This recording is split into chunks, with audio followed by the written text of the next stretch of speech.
هات كوبايتك وتعالى معانا على كنبة الجمعة. السلام عليكم ورحمة الله وبركاته. مساء الفل والورد والياسمين، مساء الراحة اللي مش بتيجي غير آخر يوم في كل أسبوع. مساء الجمعة من على كنبة الجمعة.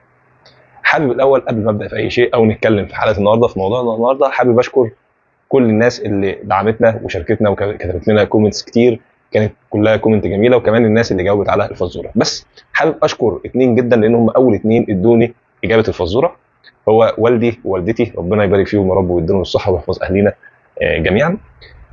وحابب اشكر كل الناس اللي عملت كومنت على اجابه الفزوره. اجابه الفزوره بتاعتنا بتاعت الحلقه اللي فاتت هي الكلام.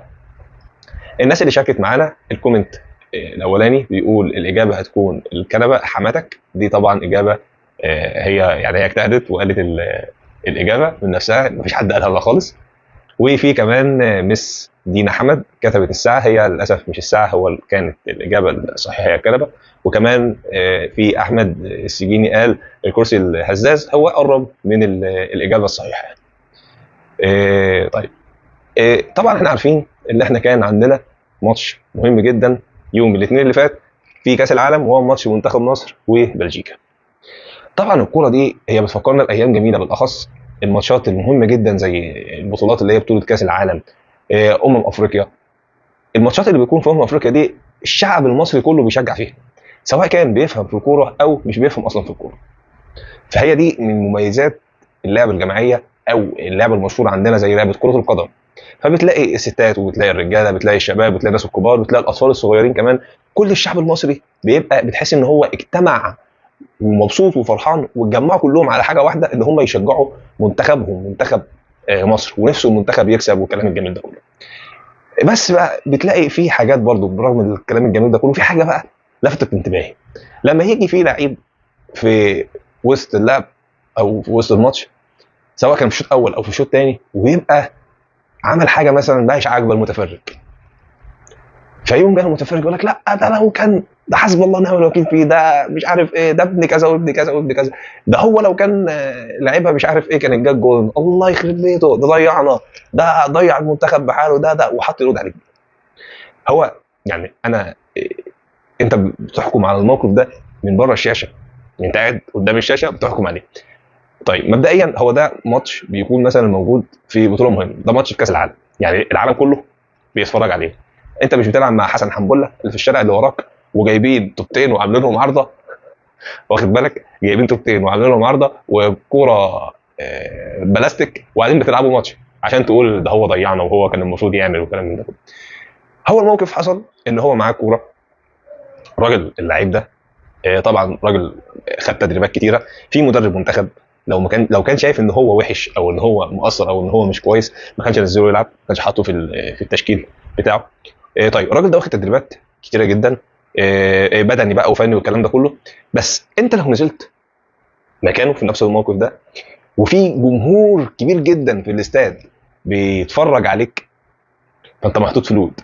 ده غير اللي انت اصلا مدرك ان في اكتر من 100 مليون بني ادم قاعدين ورا السكرين او ورا الشاشات دي، ورا شاشات التلفزيون، نفسهم يفرحوا، حاطين امل كبير جدا في ربنا وحاطين امل كبير جدا فيك.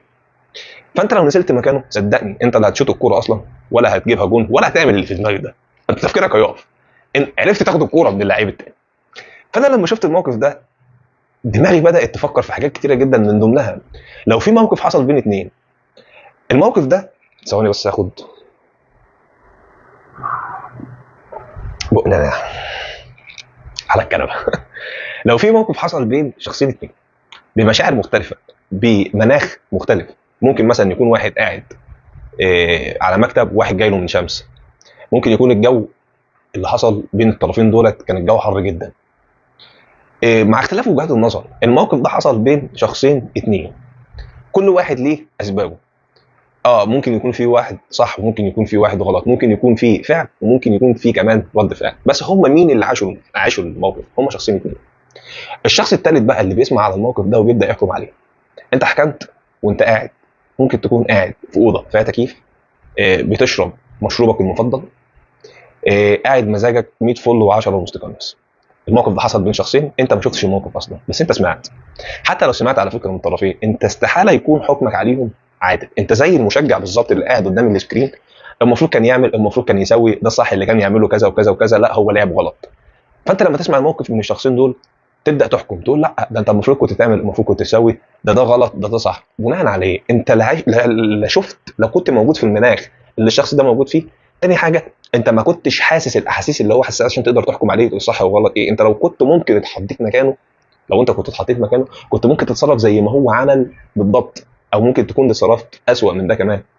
لان وقت ساعتها انت بتكتسب المناخ اللي هو كان مكتسبه، وبتحس بالاحاسيس اللي هو كان حاسسها.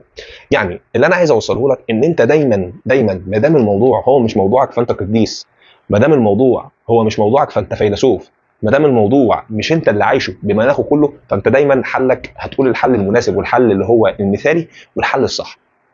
فدايما ما نقدرش نقول ان الحل ده صح او غلط طالما احنا مش عايشين الموقف ده. اللي انا عايز اقوله لك، وده رسالتي من حلقه النهارده، ان انت دايما طول ما الموقف هو مش موقفك فانت فيلسوف ودايما بتقول الصح. لازم لما تيجي تحكم على الموقف تعيش الموقف بالظبط، مش بس تسمع من الطرفين، لا تعيش المناخ اللي كانوا موجودين فيه عشان يحكمك صح. قبل ما نقفل حلقتنا النهارده ان شاء الله هيبقى عندنا طبعا فزوره الحلقه الثانيه من برنامجكم كنبه الجمعه. يلا على طول جاوب، والاجابه ان شاء الله الصحيحه او الناس كلها طبعا مشكوره هنذكرها ان شاء الله في الحلقه الجايه. والسلام عليكم ورحمه الله وبركاته. كنبه الجمعه.